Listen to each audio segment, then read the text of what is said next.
Okay, so this is going to be a quick and dirty rundown of the build that I'm running at the moment, why I'm running it, and the gear that I have. It's not really a guide. If it was a guide, that'd give you an idea of how to get here and different gear progression. That's not what I'm doing. There's very little to no editing going into this video either. So this is where I'm currently at the moment. This has predominantly been a fully farmed build. It's all items that you can pick up yourself. You don't need to be reliant on guild bosses. You don't need to be in big guilds to get this. You can get all of these items yourself. I'm fully traded predominantly from loot and earned in game. I did spend a small amount when the game first came out, but nowhere near as much as people would like to think in terms of getting this build to where it's at. A lot of this was just from effective use of blessing stacks and getting some really lucky drops. But to start with, we've got stat allocation.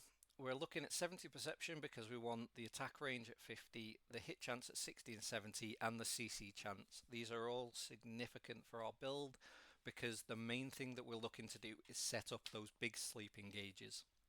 In organized PvP, you want to be setting up the sleeping gauges from stealth or hitting from the flanks. No matter which way you do it, you should always be one of the first people into the fight, hitting those big sleeps for people to follow up on. When you're out solo and you're playing on your own, you want to be able to land those sleeps so that you can outplay people or outplay groups of people. You can check out the PvP video I did yesterday and you'll see the significance of landing those big sleeps to allow you the space and the time to get your damage off. Next, we want to hit the 30 strength breakpoint.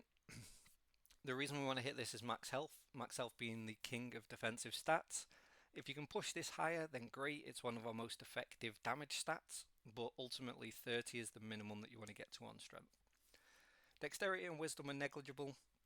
Personally, I don't favour dexterity at all, and wisdom, although it's nice to have extra mana cooldown or mana reduction, we're already running a build that struggles with mana in the long term, and you're probably not going to be surviving long enough in PvP to worry about mana becoming an issue. If you are, you could potentially look at higher wisdom, but there's not really much scope to do it in this build. So moving on to the items, weapons, pretty much no-brainers here on this one. We've got the coveted tomb. The fact that we get wisdom on it's a bit of a mess stat, but perception we need, and we're going with crit, heavy and hit on this. There is an argument for buff duration. However, without having buff duration on my wand, I can still have 100% uptime of my 220 spell bonus skill damage boost self buff, or if I buff somebody else with it, it can be 100% uptime. But if you do drop this and it has buff duration on it, I wouldn't bother re-rolling it for crit. I would just pick up the hit and the heavy and just roll with it. There's no reason not to. The defensive on this is too good to pass up. There isn't another one that compares in tier 1. You really want to be using this until you get either a Tevin or we progress into tier 2.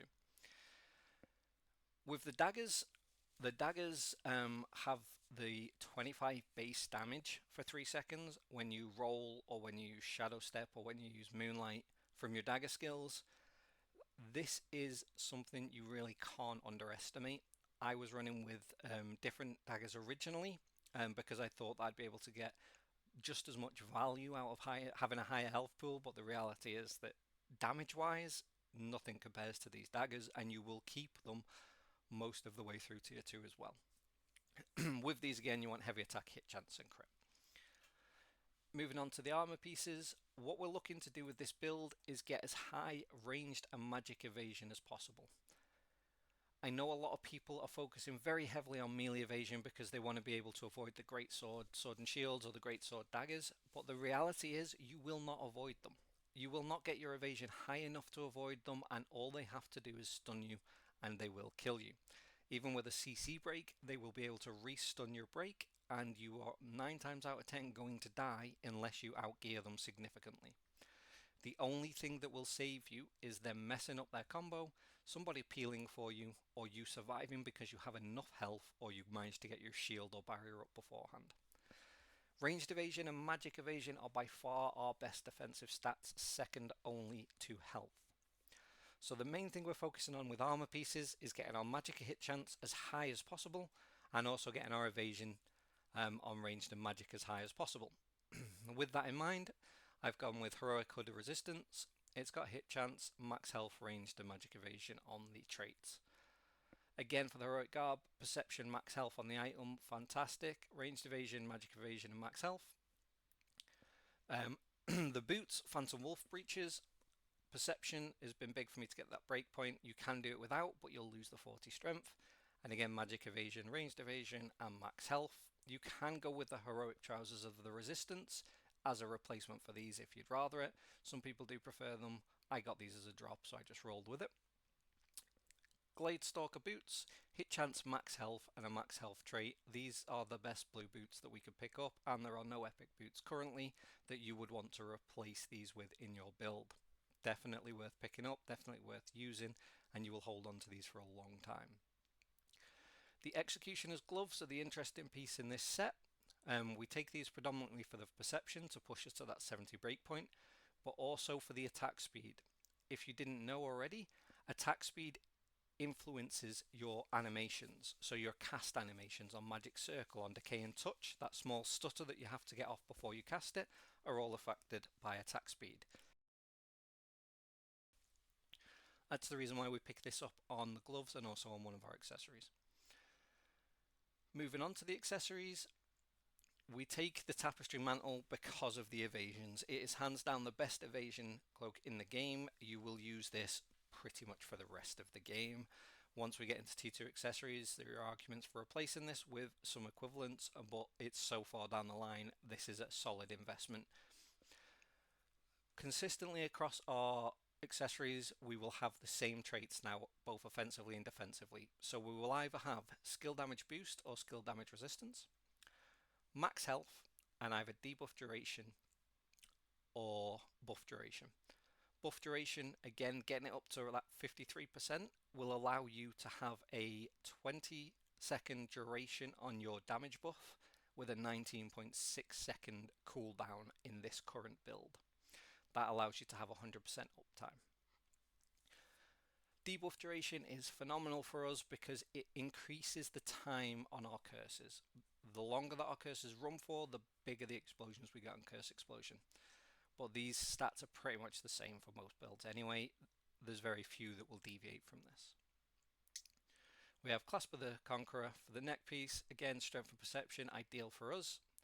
We take Braces of the Primal King purely because it's a 6 perception bracelet and there's nothing else that really compares. You could alter the build slightly, but personally I don't feel there's any need to do it. Sapphire Dimensional Band. The wisdom on this sucks, the perception's great, and the attack range is huge for us. We're very limited on our attack range. We want to get that as high as we can.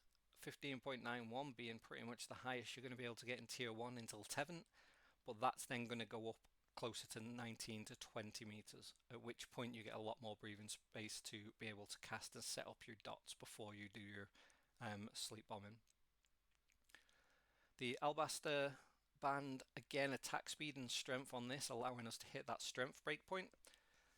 There is an argument for replacing this with the all stat ring that gives 3 to all stats, but it's so expensive at the moment you're probably not going to be able to do it. Belt choice, Belt of Endless Slaughter is pretty much the only belt that we have access to reliably that is worth taking. We get max health. Other than that, damage reduction, weak and resistant aren't huge. And again, same traits that we take defensively, max health, skill damage, debuff duration. I'm missing one trait on my ring. I've got health regen at the moment from blessing stacking, but that'll get switched out this week. I'm just waiting for prices to settle a little bit on the rings, in particular on the max health, and then that'll get swapped out. With this build, you'll hit 1007 magic hit chance, you will hit 1144 magic evasion and 1000 ranged evasion unbuffed. Once you add in your dodge roll, these numbers go up to 1804, 11660. So significant, very significant. Skill damage boost, you won't have 320 unless you have the plus 50 from the Boonstone or the Riftstone.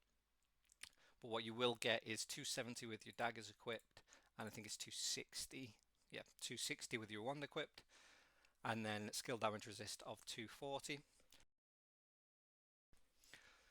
Buff duration 53%, and critical damage will go up as you max your dagger passive, but that's something that I currently don't have maxed in this build, but even with daggers out, it's 24.2%. So like I said, really quick and dirty, no real editing at all in this video. I just wanted to give you a rundown of the gear that I'm using and the reasons why I'm using these. It does differ. I'm from a lot of NA people or a lot of NA players. Europe does favour the ranged and the magic evasion a lot more, but overall this is definitely the best version of the build that I've managed to come up with, and that's not just my own input, it's been from input from a lot of other people as well. And we've been working hard to make sure that we can get the best possible build. If you've got any questions, leave it in the description. If there is enough kind of interest in these videos, I will put out some more or spend a little bit more time on it. I know this was a very whistle-stop tour and a bit ranty, but hopefully this gives you the information that you wanted.